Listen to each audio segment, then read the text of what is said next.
अस्सलामु अलैकुम वरहमतुल्लाहि वबरकातुह नहमदुहु व नुसल्ली अला रसूलिहिल करीम क़ाल अल्लाहु अज़्ज़ा व जल फ़िल क़ुरआनिल अज़ीम अऊज़ु बिल्लाहि मिनश शैतानिर रजीम बिस्मिल्लाहिर रहमानिर रहीम अल्लाहु यदउ इला दारिस सलाम व यहदी मन यशाउ इला सिरातिल मुस्तक़ीम व क़ाल तआला फ़ी मौज़िइन आख़र लक़द जाअकुम रसूलुम मिन अनफ़ुसिकुम अज़ीज़ुन अलैहि हरीसुन अलैकुम बिल मुमिनीना रऊफ़ुर रहीम सदक़ल्लाहुल मौलाना अज़ीम व सदक़ रसूलुहुन नबियुल करीम व नहनु अला ज़ालिका मिनश शाहिदीन व शाकिरीन वल्हम्दुलिल्लाहि रब्बिल आलमीन। সুপ্রিয় দর্শক মণ্ডলী, মহান রব্বে করিমের দরবারে লাখো করে শুকরিয়া আদায় করছি।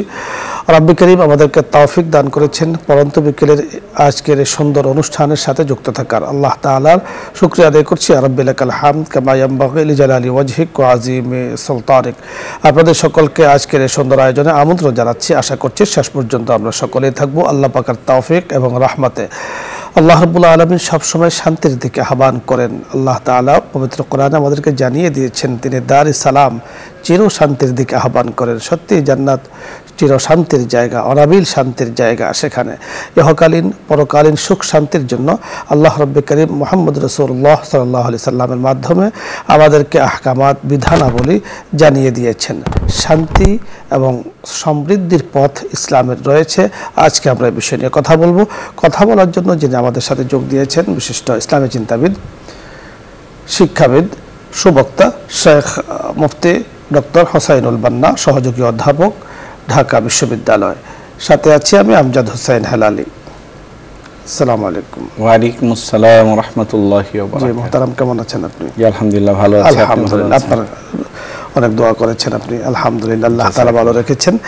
আপনার কাছে আজকে আমরা জানবো যে ইসলামের দৃষ্টিতে শান্তি ও সমৃদ্ধির পথ।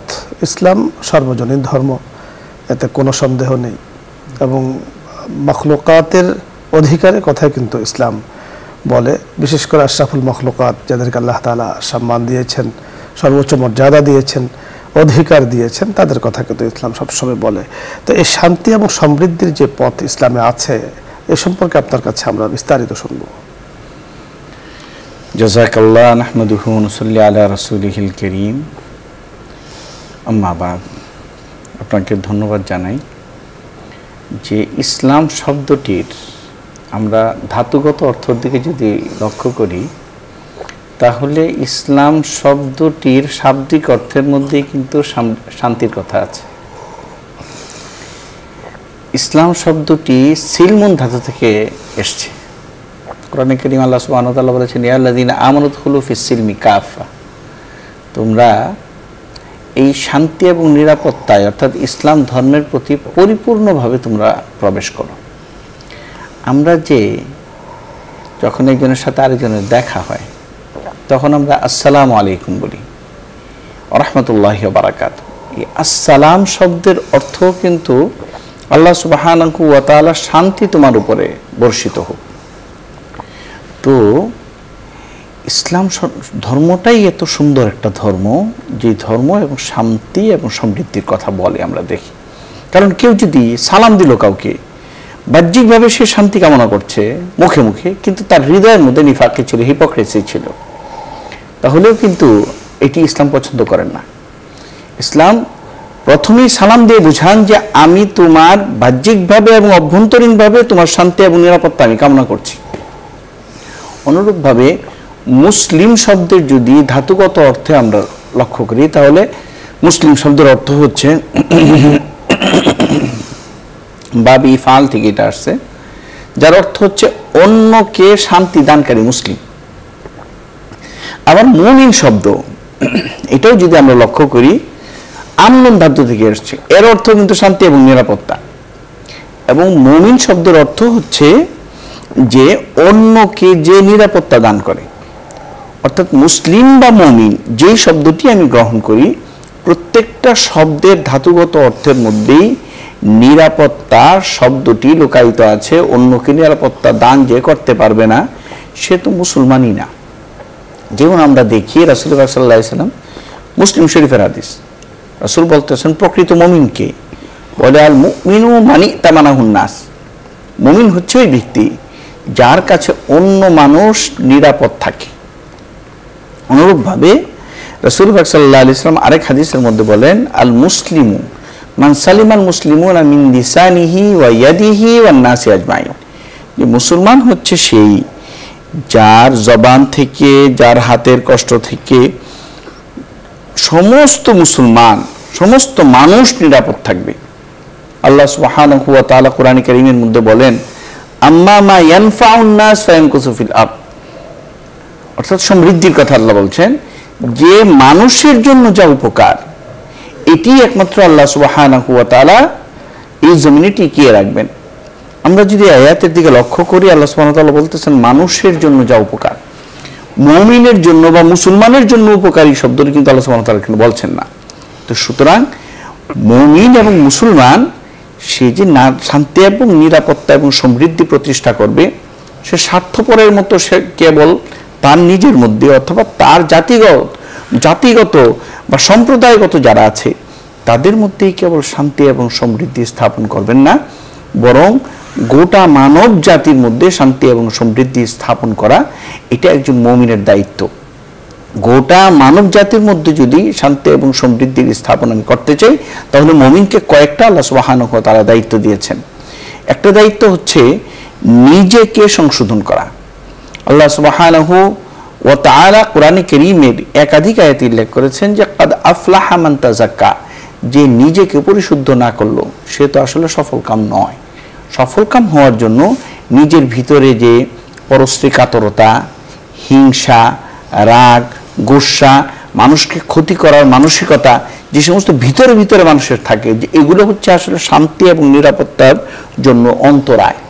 তো এগুলো একজন মুসলমানের থাকতে পারে না। রাসূল পাক সাল্লাল্লাহু আলাইহি ওয়াসাল্লাম বলতেছেন এরকম কি, যে যদি আমরা অনেক সময় আছে দুষ্টুমি করে, বিশেষ করে ইয়ং আমাদের জেনারেশনের যে সমস্ত তরুণরা আছে, তারা হয়তো বন্ধুকে দুষ্টুমি করে হয়তো চিৎকার মেরে একটা ভয় দেখায়।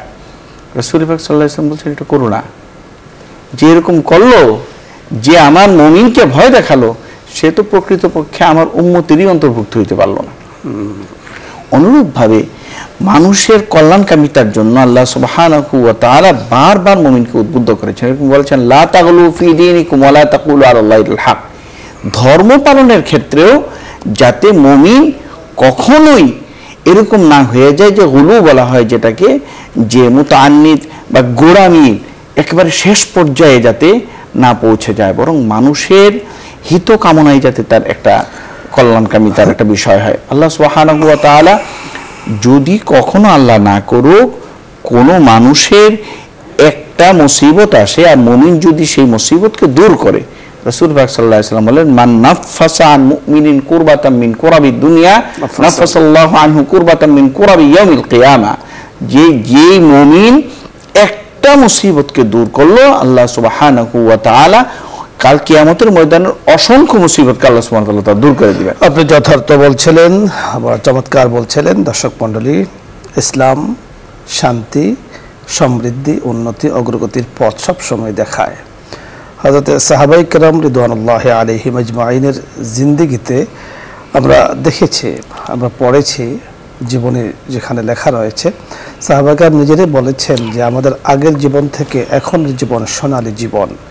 ইসলামের সুশীতল ছায়াতলে এসে শান্তির পথ পেয়েছেন, সমৃদ্ধির পথ পেয়েছেন, উন্নতির পথ পেয়েছেন অর্থাৎ সাহাবায়ে কেরাম রিদওয়ানুল্লাহি আলাইহিম আজমাইন। যার কারণে আল্লাহ তাআলা বলেছেন, যে পথটি শান্তির তাকে আঁকড়িয়ে ধরো, ওয়াতাসিমু বিহাবলিল্লাহি জামিআ ওয়া লা তাফাররাকু। যে পথটি শান্তির, সমৃদ্ধির, ইহ এবং পরজগতে অনাবিল শান্তি দেয়, পরজগতে জান্নাতের মতো বিশাল, যার যে জান্নাতের শুরু আছে কোনো শেষ নেই, এত বড় জান্নাত আল্লাহ তাআলা দেবেন। অবশ্যই সে জান্নাতে যাওয়ার জন্য, শান্তির সেই জায়গাতে যাওয়ার জন্য অবশ্যই আমাদের নেক কাজ করা দরকার, ইসলামের উপরে প্রতিষ্ঠিত থাকা দরকার।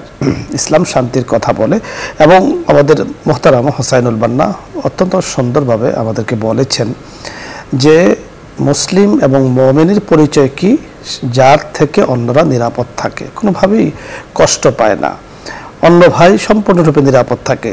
মুসলিমকে, মুমিনকে অন্য ভাই আপন মনে করে, শুধু ভাই নয়, তামাম মাখলুকাত তাকে আপন মনে করে। রাসূল আকরাম সাল্লাল্লাহু আলাইহি সাল্লামের জীবনীতে আমরা দেখেছি, মক্কা থেকে মদিনা হিজরত করে যাচ্ছেন, শত্রু এসেছে, শত্রু পেয়েছেন। হযরত আবু বকর রাদিয়াল্লাহু তাআলা আনহু বলেছেন, ইয়া রাসূলুল্লাহ, আমাদেরকে ধরে ফেলবে। কাফেরদের তখন সে সরদার ছিল, সুরাকা বিন মালিক, বীর বাহাদুর ছিল। রাসূল আকরাম সাল্লাল্লাহু আলাইহি সাল্লাম বলেছেন, লা তাহজান ইন্নাল্লাহ মানা, চিন্তার কোনো দরকার নেই, আমাদের সাথে আল্লাহ তাআলা আছেন। কাছে চলে এসেছে, রাসূল আকরাম সাল্লাল্লাহু আলাইহি ওয়াসাল্লামকে ধরবে, কিন্তু কুদরতিভাবে ভিন্ন পরিবেশ হয়ে গিয়েছে। সে সহ তার যে বাহন ছিল মাটির নিচে ঢুকে গিয়েছে, সে সিট পটাং হয়ে দূরে পড়ে গিয়েছে। রাসূলের কাছে সাহায্য চেয়েছেন। রাহমাতে আলম, রাহমাতের নবী, রাউফুন, যার ভিতরে মায়া ভরা, দয়া ভরা ছিল। রাসূল আকরাম সাল্লাল্লাহু আলাইহি সাল্লাম তাকে ক্ষমা করে দিয়েছেন, তাকে সাহায্য করেছেন এবং তাকে নিরাপদে যাওয়ার জন্য সুযোগ করে দিয়েছেন। রাসূলের ব্যবহারে মাধুর্য, সুন্দর ব্যবহার, চরিত্র মাধুরী দেখে ব্যবহারে সে এত আকৃষ্ট হয়েছে, পরবর্তীতে মক্কা এসে নিজের গোত্রসহ সকলকে নিয়ে রাসূলের কাছে মদিনা এসে ইসলাম ধর্ম গ্রহণ করেন। আল্লাহু আকবার। ইসলাম শান্তির পথ দেখায়, সমৃদ্ধির পথ দেখায়, উন্নতির পথ দেখায়। আল্লাহ তাআলা আমাদেরকে কথাগুলো বোঝার তৌফিক দান করুন। আলোচ্য বিষয় নিয়ে যদি আপনাদের কারো কোনো কিছু জানার অথবা বোঝার থাকে, আপনি প্রশ্ন করতে পারেন, অথবা ইসলামের যে কোনো মাসলা মাসাইলের সম্পর্কিত কোনো বিষয় জানার প্রয়োজন হয়, আপনি প্রশ্ন করুন, আমরা চেষ্টা করব কথা বলার জন্য। প্রথমে যিনি আছেন, আসসালামু আলাইকুম ওয়া রাহমাতুল্লাহ। ওয়ালাইকুম সালাম ওয়া রাহমাতুল্লাহ ওয়া বারাকাতুহু। হুজুর, আমি ধরমপাড়া সুনামগঞ্জ থেকে ইনুস বলছিলাম। জি হুজুর, আমার প্রশ্ন হলো, ইবাদত কাকে বলে? হ্যাঁ, সর্বোত্তম ইবাদত কোনটি এবং কেন? 2 নম্বর প্রশ্ন হলো, রাসূল সাল্লাল্লাহু আলাইহি ওয়াসাল্লাম বলেন যে এই নামাজ মুমিনদের জন্য মেরাজ স্বরূপ, কথাটার মানে কি একটু বুঝিয়ে বলবেন? আর 3 নম্বর প্রশ্ন হচ্ছে, নামাজের উপকারিতা কি? অত্যন্ত ধন্যবাদ আপনাকে অনুজ ভাই, ধর্মভাষা থেকে আপনি প্রশ্ন করেছেন। আপনি শুনতে থাকুন, আমরা কথা বলছি এক এক করে। ইবাদত কাকে বলে শেখ? জি, জাযাকাল্লাহ। ইবাদত হচ্ছে আল্লাহ সুবহানাহু ওয়া তাআলার পক্ষ থেকে রাসূল পাক সাল্লাল্লাহু আলাইহি ওয়াসাল্লামের আনিত আল্লাহর দাসত্ব প্রকাশ করার জন্য যার শিকল ও সূরত রাসূল পাক সাল্লাল্লাহু আলাইহি ওয়াসাল্লাম কর্তৃক নির্ধারিত, সেটি হচ্ছে ইবাদত। অর্থাৎ আমি কোনো একটা কাজ করলাম, যেমন আমি রাস্তা থেকে একটা কষ্টদায়ক বস্তু আমি সরালাম, সেটির কোনো শিকল ও সূরত কিভাবে সরাবো, এই শিকল ও সূরত রাসূল পাক সাল্লাল্লাহু আলাইহি ওয়াসাল্লাম বলে দেননি। বলছেন রাস্তা থেকে কষ্টদায়ক বস্তু সরাও, বা রাসূল পাক সাল্লাল্লাহু আলাইহি ওয়াসাল্লাম বলেছেন যে বিবির মুখে লোকমা তুলে দেওয়াও সওয়াবের কাজ, সদকা। এইটার শিকল ও সূরত রাসূল পাক সাল্লাল্লাহু আলাইহি ওয়াসাল্লাম থেকে নির্ধারিত নাই। এগুলোকে উলামা ইকরাম, মুহাদ্দিসিন ইকরাম বলেছেন এগুলো সওয়াবের কাজ। প্রকৃতপক্ষে ইবাদত হচ্ছে যেটার শিকল ও সূরত, যার আকার আকৃতি, কখন কি করতে হবে, এটা রাসূল পাক সাল্লাল্লাহু আলাইহি সাল্লাম কর্তৃক নির্ধারিত। আল্লাহ সুবহানাহু ওয়া তাআলা রাসূল পাক সাল্লাল্লাহু আলাইহি সাল্লামকে শিখিয়ে দিয়েছেন। নামাজ একটা ইবাদত, কিভাবে করতে হবে, কখন রুকু করব, কখন সিজদা করব, এরকম কি নামাজে দাঁড়িয়ে আগে যদি সিজদা করি পরে রুকু করি তাহলে হবে না, কারণ রাসূল পাক সাল্লাল্লাহু আলাইহি সাল্লাম এভাবে করেননি। যেভাবে করেছেন তাকে ইবাদত বলে। ওইভাবেই করতে হবে, ওইভাবে করার নামই হচ্ছে আনতা আবুদাল্লাহ কান্নাকা তারাহু ফাইল্লাম তাকুন তারাহু ফাইন্নাহু ইয়ারাক। হাদিসে জিবরাইল ইবাদতের পরিচয় স্বয়ং রাসূল আকরাম সাল্লাল্লাহু আলাইহি সাল্লাম নিজে বলেছেন। জিবরাইল আমিন রাসূলকে প্রশ্ন করেছিলেন, ইবাদত কাকে বলে, মাল ইবাদাহ, যে প্রশ্নটা আমাদের ইউনুস ভাই করেছেন। রাসূল বলেছেন, আনতা আবুদাল্লাহ কান্নাকা তারাহু ফাইল্লাম তাকুন তারাহু ফাইন্নাহু ইয়ারাক। আমাদের মুফতি সাহেব যে বিষয়গুলো বলেছেন, যে আপনি ইবাদত করছেন এমনভাবে যে আমি আল্লাহ তাআলা আমাকে দেখছেন, আমি কি করছি। আমি একটি কষ্টদায়ক বস্তুকে জমিন থেকে সরিয়ে দিলাম, মানুষের কষ্ট যাতে না হয়, মানুষের কষ্টকে লাঘব করার জন্য আমি একটি কাজ করেছি। এই যে এই কাজগুলো করেছি কেন? রেজায়ে মাওলার জন্য, আল্লাহ তাআলার সন্তুষ্টির জন্য। আল্লাহ তাআলা আমাকে দেখছেন, আমি কি করছি, নামাজে দাঁড়াচ্ছি আল্লাহ তাআলা দেখছেন, রোজা রেখেছি আল্লাহ পাক দেখছেন, হজ করছি আল্লাহ তাআলা দেখছেন, যাকাত দিচ্ছি আল্লাহ তাআলা দেখছেন। যদিও আমি আল্লাহ তাআলাকে দেখছি না বলে এই মন মানসিকতা নিয়ে যে কাজটি করা হয় সেটাই ইবাদত। আশা করছি অনুজ ভাই আপনি বুঝতে পেরেছেন। আরেকটি প্রশ্ন করেছেন, আসসালাতু মি'রাজুল মুমিনিন, কথাটি বলা হয়, এটা কি হাদিস?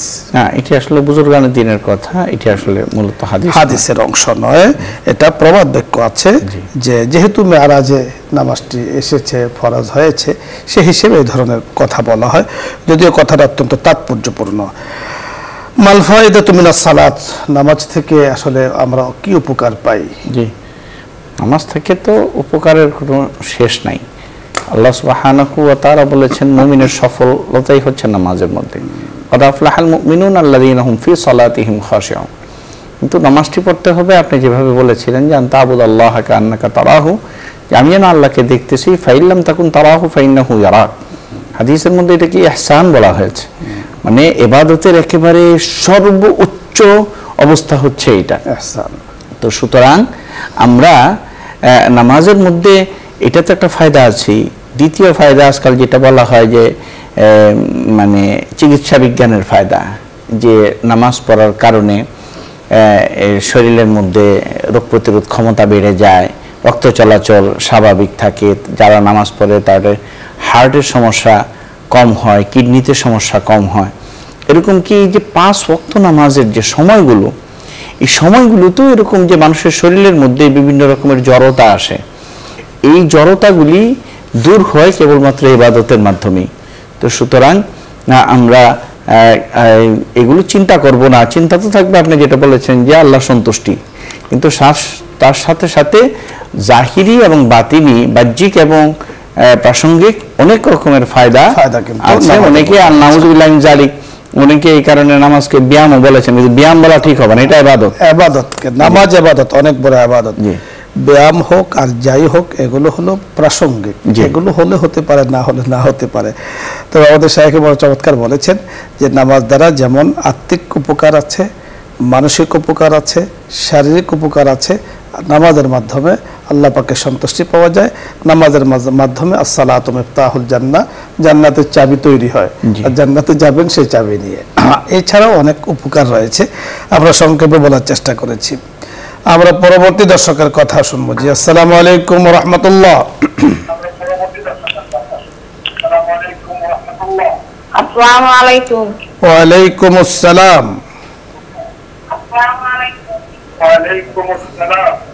হুজুর, আমার একটি প্রশ্ন। বলুন। হুজুর, আসরের নামাজ বলে 8 রাকাত, 4 রাকাত ফরজ, 4 রাকাত সুন্নত। হুজুর, ওই 4 রাকাত সুন্নত নামাজ কিভাবে পড়ে? ধন্যবাদ, আমরা বুঝতে পেরেছি, আপনি শুনতে থাকুন, আমরা কথা বলছি। জি, আসলে আসরের নামাজ, আমার যে মা প্রশ্নটি করেছেন, আমি বলবো যে আসরের ফরজ নামাজ হচ্ছে 4 রাকাতই, আর 4 রাকাত হচ্ছে সুন্নতে জায়েদা, এটা নফল যেটাকে আমরা বলি। তো এইটা পড়ার হেদায়া আলাইহির রহমান যে সূরত বর্ণনা করেছেন সেটি হচ্ছে যে এটি যেহেতু নফল এবং দিনের নামাজগুলো আসলে 2 রাকাত পড়াটা হচ্ছে উত্তম, সেই হিসাবে যখন এই 4 রাকাত নামাজ আমি এক সালামে পড়ব, তখনও প্রথম বৈঠকে আত্তাহিয়াতু পড়ার পরে দুরূদ শরীফ পড়ব, দুরূদ শরীফ পড়ে তারপরে দাঁড়াবো। এইভাবে সূরতটি বুরহানুদ্দিন মিরগানানী রাহমাতুল্লাহ আলাইহি উল্লেখ করেছেন এবং উলামা ইকরাম এটিতেই সমর্থন করেন। তো সুতরাং এটি হচ্ছে একটি উত্তম সূরত। এছাড়াও আপনি যেভাবে সুন্নত 4 রাকাত পড়েন, নফল 4 রাকাত পড়েন, 4 রাকাতে সূরা ফাতিহা সঙ্গে সূরা মিলানো, সেটা আপনি ওইভাবে নামাজ পড়বেন। পরবর্তী দর্শকের কথা আমরা শুনবো। জি, আসসালামু আলাইকুম ওয়া রাহমাতুল্লাহ।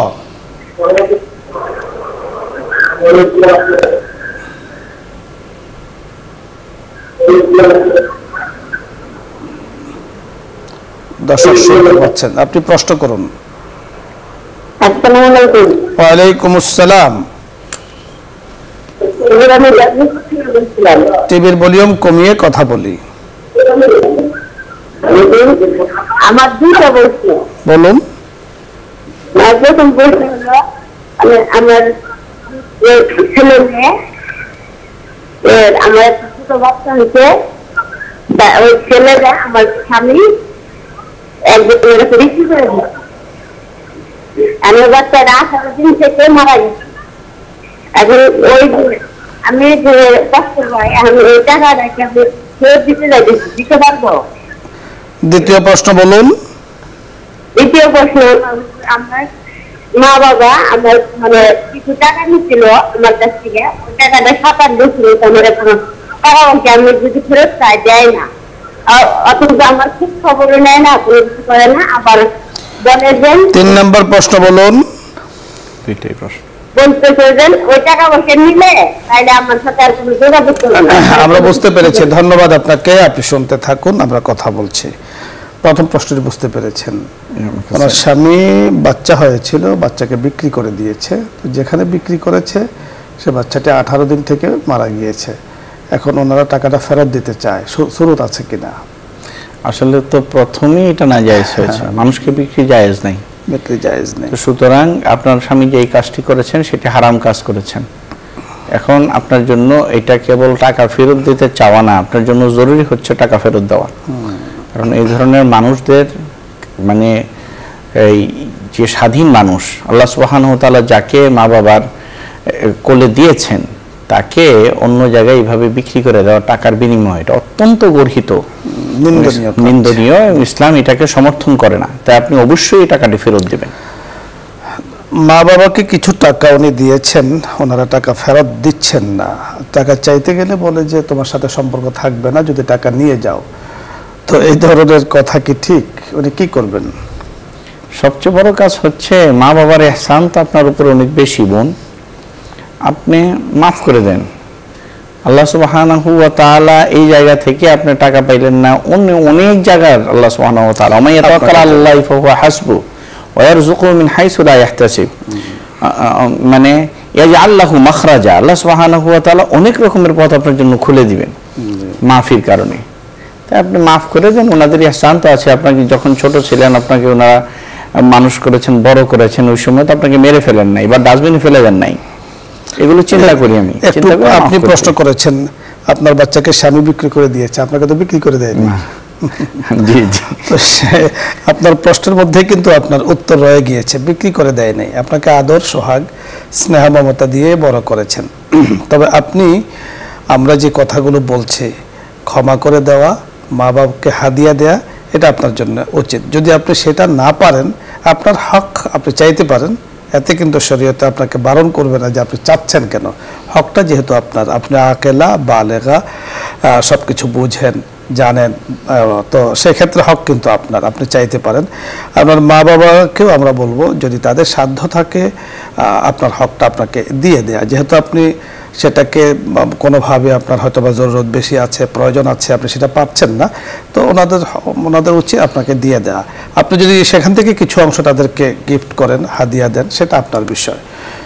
আমরা পরবর্তী দর্শকের কথা শুনবো। জি, আসসালামু আলাইকুম ওয়া রাহমাতুল্লাহ। আসসালামু আলাইকুম। ওয়া আলাইকুম আসসালাম। হুজুর কেমন আছেন? আলহামদুলিল্লাহ, আল্লাহ তাআলা ভালো রেখেছেন। হুজুর আসসালামু আলাইকুম, কেমন আছেন হুজুর? জি আলহামদুলিল্লাহ, আল্লাহ ভালো রেখেছেন। হুজুর আমাদের তো মানে মনে করে কিছু না, আমার আব্বার ফেসটা যেমন আমার ফেস এরকম। আলহামদুলিল্লাহ,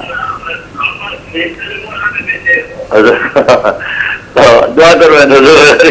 আমি নিয়মিত অনুষ্ঠান দেখি সকালবেলা আর বিকালবেলা হুজুর। জি জি, খুব সুন্দর আপনি একটা বিষয় বলেছেন। মানুষের আকৃতির সাথে মানুষের মিল থাকতেই পারে। আপনাকে ধন্যবাদ। আমরা জানাচ্ছি আল্লাহ তাআলা কোরআনে কারিমে আপনার কথা অনুযায়ী আমরা কথা থেকে পেয়ে বলছি, লাকাদ খালাকনাল ইনসান ফি আহসানি তাকওয়িম, সর্বোচ্চ গঠন অবয়ব দিয়ে আল্লাহ তাআলা কিন্তু মানুষকে বানিয়েছেন। তা আপনার আব্বার মতো দেখা যায়, আব্বা আছেন কিনা জানি না, করেছেন, ধন্যবাদ। কোনো সমস্যা নেই, আপনি আমাকে আব্বা ডাকতে চাইলে অনুমতি আছে, কোনো সমস্যা নেই। দোয়া করতে থাকুন, আব্বার জন্য দোয়া করবেন, আমাদের জন্য দোয়া করবেন। মাশাআল্লাহ মাশাআল্লাহ, আল্লাহ তাআলা নেক হায়াত দান করেন। আমরা পরবর্তী দর্শকের কথা শুনবো। জি, আসসালামু আলাইকুম ওয়া রাহমাতুল্লাহ। আসসালামু আলাইকুম। ওয়া আলাইকুম আসসালাম। হুজুর কাজা নামাজের সুন্নাত নফল আদায় করতে হবে কি? জি না, আপনাকে ধন্যবাদ। আপনি শুনতে থাকুন, যে প্রশ্ন করেছেন বুঝতে পেরেছেন। জি জি, কাজা নামাজের সুন্নত নফলের কোনো কাজা নেই, শুধু ফরজের কাজা আছে। পরবর্তী দর্শকের কথা আমরা শুনবো। জি, আসসালামু আলাইকুম ওয়া রাহমাতুল্লাহ। ওয়ালাইকুম আসসালাম ওয়া রাহমাতুল্লাহ। ওয়ালাইকুম আসসালাম। হুজুর, আমার একটা প্রশ্ন। জি, প্রশ্ন করুন। টিভির ভলিউম কমিয়ে এরপরে কথা বলুন। আচ্ছা, আমি তো প্রথমে আমি একজন রুগী, লাগানো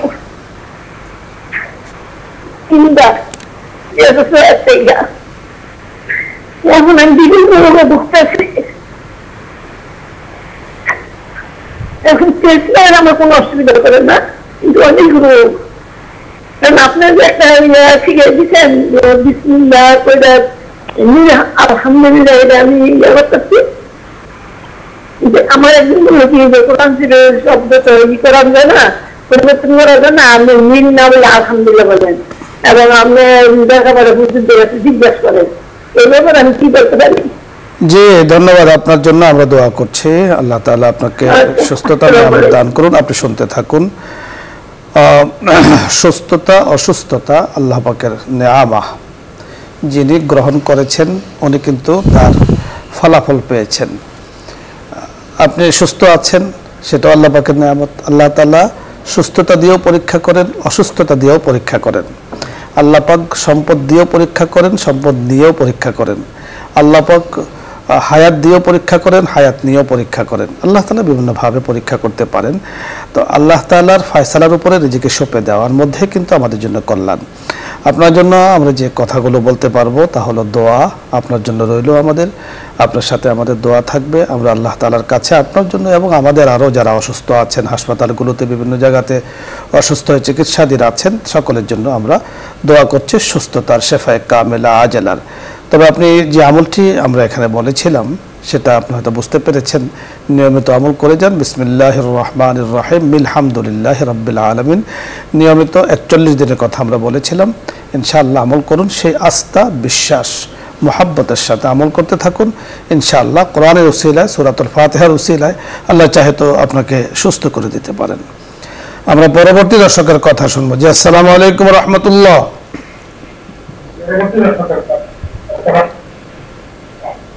আসসালামু আলাইকুম। ওয়ালাইকুম আসসালাম। জি, হুজুর, আমার প্রশ্ন করুন। জি, আমি নাতি হয়েছে ছেলে, এখন ওই আকিকার দেওয়া হয় যে আকিকার আছি ছেলে নাতি, আমি খাতিটা আমার নাতি আমরা যতটুকু বুঝতে পেরেছি, কথা বলছি কেটে কেটে আসছে আপনার কথাগুলো। আপনার নাতি হয়েছে, আল্লাহ তাআলা নেক হায়াত দান করুন। আকিকা দেবেন? জি, দুটো খাসি আকিকা দেবেন। জি জি, এটা হচ্ছে আকিকা উত্তম, এটা হচ্ছে জানের সদকা। তো সুতরাং এই হিসেবে ছেলে যেহেতু হয়েছে, আপনি দুটো খাসি বা খাসি জাতীয় যে প্রাণীগুলো আছে সেগুলো আপনি দিতে পারেন। এটা হচ্ছে মিনিমাম। অনেকে চিন্তা করেন যে এটা খাসি দেওয়াটাই জরুরি, এরকম নয়। বরং আপনি খুশিতে যদি একটা গরুও দেন, একটা উটও কুরবানি করেন, চলবে, কিন্তু মিনিমাম হচ্ছে দুটো খাসি পরিমাণ দেওয়াটা হচ্ছে উত্তম। আর এটা 7 দিনে দেওয়া, 21 দিনে এবং 41 দিনে। তবে 7 দিনে দেওয়াকে উলামায়ে ইকরাম উত্তম বলেছেন, সাথে একটা নামও রেখে দেওয়া। দ্বিতীয় বিষয়টি হচ্ছে যে আমাদের উলামায়ে ইকরামরা উদ্বুদ্ধ করেন যে 7 দিনের দিন সাধারণত বাচ্চার নাপাক চুল কাটা হয় এবং অনেকের নাভি পড়ে যায়, নাভিগুলোকে এক জায়গায় গেড়ে দিতে হয়। তো এই পরিমাণ অর্থ, অর্থাৎ অনেকে আগেরকার আমলের উলামায়ে ইকরাম সোনার রূপার কথা বলেছেন, আমরা সেই পরিমাণ অর্থ যদি গরিব মিসকিনদেরকে দান করতে পারি, এটাও উত্তম একটি কাজ, সওয়াবের কাজ। জি, তো এইভাবে আমরা আকিকার গোশত সকলে খেতে পারবেন, যে কোনো নিষেধ নেই। আপনারা যারা আছেন, আমাদের সমাজে একটি ভুল প্রচলন আছে যে আকিকার গোশত সদকা করে দিতে হয়, বাবা মা খেতে পারে না, এই ধরনের ভুল কথা। আপনারা সকলে খেতে পারবেন।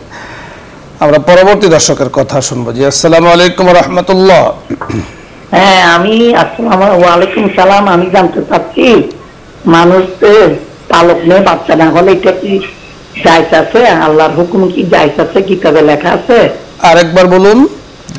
আমি যে জানতে চাচ্ছি কারো বাচ্চা হয় না, এটা কি আরেকজনের থেকে নিয়ে বাচ্চা পালা নিয়ে? জি, বুঝতে পেরেছি, ধন্যবাদ। পালক সন্তান, হ্যাঁ লেখা আছে, লেখা আছে। কি লেখা আছে আপনাকে জানিয়ে দিচ্ছি, আপনি শুনতে থাকুন।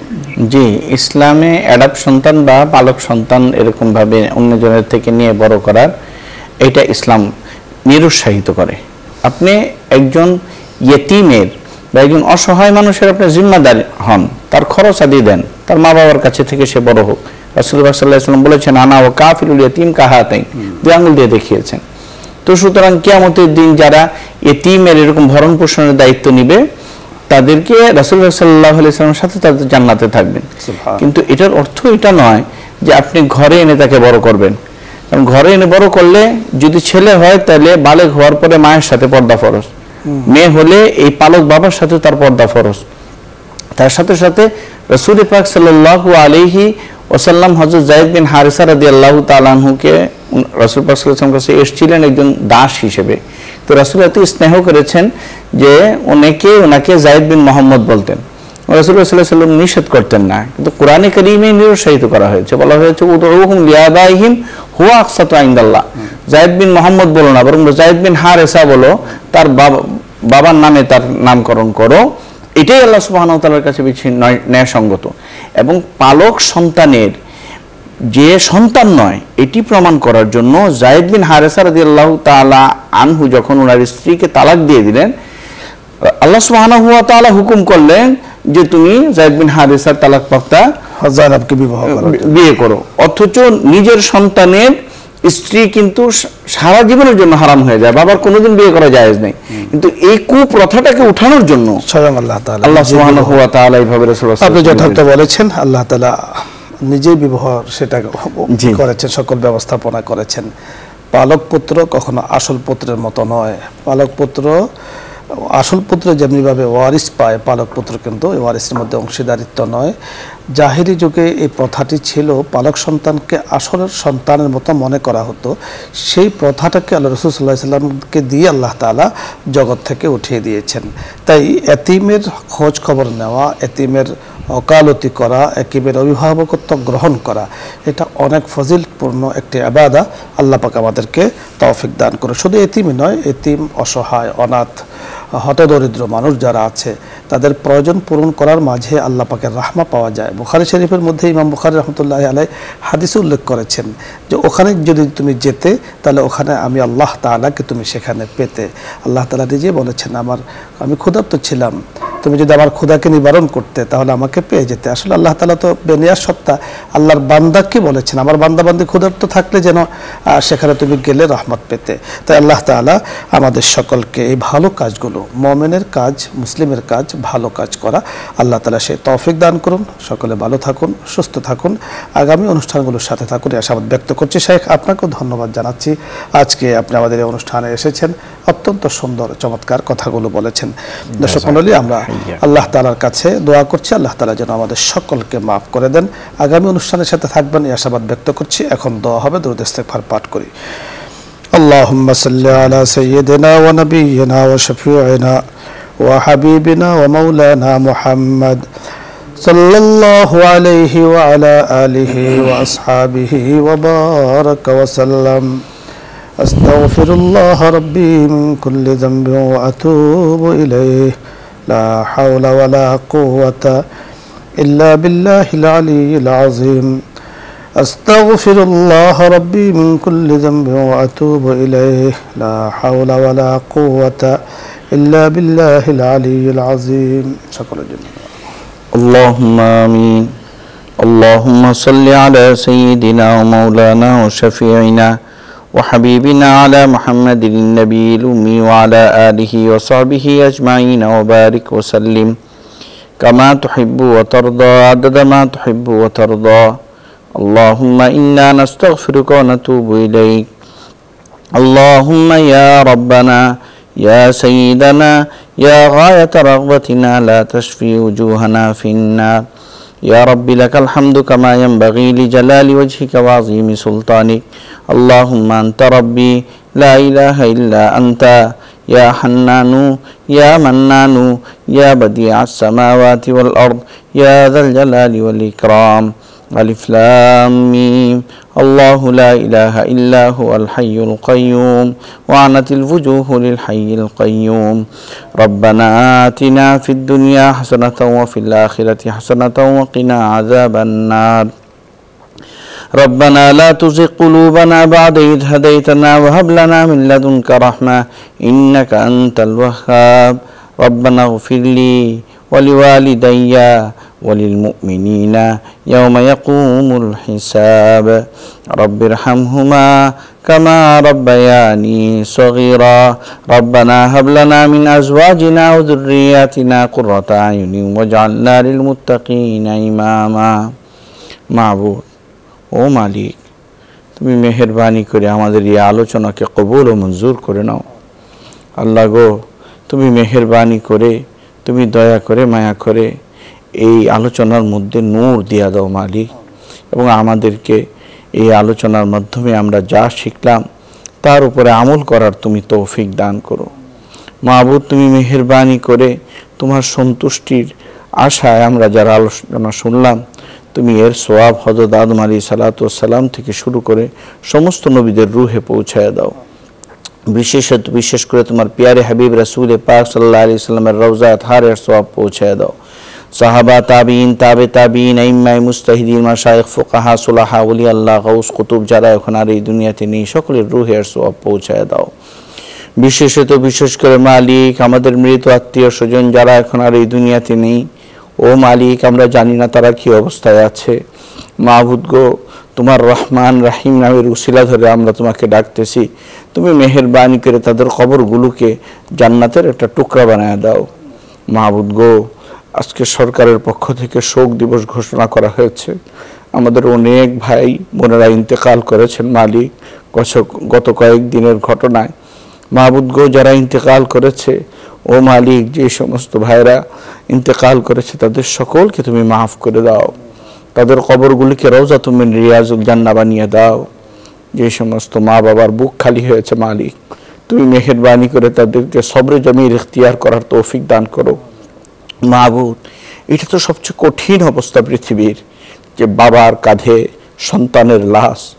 ও মালিক, আমাদের যে সমস্ত ভাইয়েরা তাদের কাঁধে তাদের সন্তানের লাশ দিয়েছে মালিক, তুমি মেহেরবানি করে তাদেরকে ধৈর্য ধারণ করার তৌফিক দান করো। আমরা এখানে যারা হাত তুলেছি মালিক, আমাদের কেউ এই কঠিন পরীক্ষায় ফেলাও না মালিক, যে আমরা আমাদের সন্তানের লাশ আমাদের কাঁধে নিতে হয় মালিক। মাবুদ, তুমি মেহেরবানি করে, তুমি দয়া করে, মায়া করে শান্তি শৃঙ্খলা ফিরে আইনা দাও মালিক। সর্বত্র জায়গায় তুমি শান্তি শৃঙ্খলা এবং সমৃদ্ধি দিয়াই দাও। উম্মতে মুহাম্মাদের উপরে তুমি খায়রের ফয়সালা করো, ফিলিস্তিনের মুসলমানদেরকে তুমি হেফাজত করো মালিক। মাবুদ, আমরা এখানে যারা হাত তুলেছি, আমাদের মধ্যে যারা অসুস্থ আছে সকলকে শিফায়ে কামিল আজিলা দান করো। যারা চাকরিজীবী আছে চাকরিতে উন্নতি দান করো, যারা ব্যবসায়ী আছে ব্যবসায় উন্নতি দান করো। বিশেষ করে মালিক, বসুন্ধরা গ্রুপকে তুমি সমৃদ্ধি দান করো, ব্যবসার মধ্যে আরো উন্নতি দান করো। মাননীয় চেয়ারম্যান সাহেব এবং তার পরিবার পরিজনকে সমস্ত রকমের বালা মুসিবত থেকে তুমি হেফাজত করো। তাদের যে সমস্ত আত্মীয় স্বজন ইন্তেকাল করেছে মালিক, তাদের সকলকে তুমি মাফ করে দাও। ও মালিক, আমাদের যে সমস্ত সন্তান সন্ততিরা এইচএসসি পরীক্ষা দিতেছে মালিক, তাদের জন্য প্রশ্নপত্রকে তুমি সহজ করে দাও মালিক। তাদেরকে এত সমৃদ্ধি দান করো, এত সফলতা দান করো, যাতে আমাদের চক্ষু জুড়ায়া যায়। মাবুদ গো, তুমি মেহেরবানি করে, তুমি দয়া করে, মায়া করে আমাদের এই দেশকে, মাতৃভূমিকে যারা রক্ষা করেছে মাবুদ, মুক্তিযোদ্ধারা, তাদের সকলকে তুমি মাফ করে দাও। যারা ইন্তেকাল করেছেন তাদের সকলের কবরকে তুমি রওজাতুম মিন রিয়াজিল জান্নাহ বানিয়ে দাও। যারা এখনো পর্যন্ত জীবিত আছে মালিক, তাদেরকে মৃত্যুর আগ পর্যন্ত সুস্থ রাখো, তাদেরকে সম্মানের সাথে রাখো। মাবুদ, তুমি মেহেরবানি করে, তুমি দয়া করে, মায়া করে পৃথিবীতে যে সমস্ত যেখানে যেই লোক আছে, মুসলমান আছে, সকলের মধ্যে তুমি শান্তি এবং সমৃদ্ধি ফিরিয়ে দাও। ওয়াসাল্লাল্লাহু তাআলা আলা খাইরি খালকিহি সাইয়্যিদিনা মুহাম্মাদিন ওয়া আলা আলিহি ওয়া সাহবিহি আজমাইন। আমিন আমিন আমিন বিরহমাতিকা ইয়া আরহামার রাহিমিন।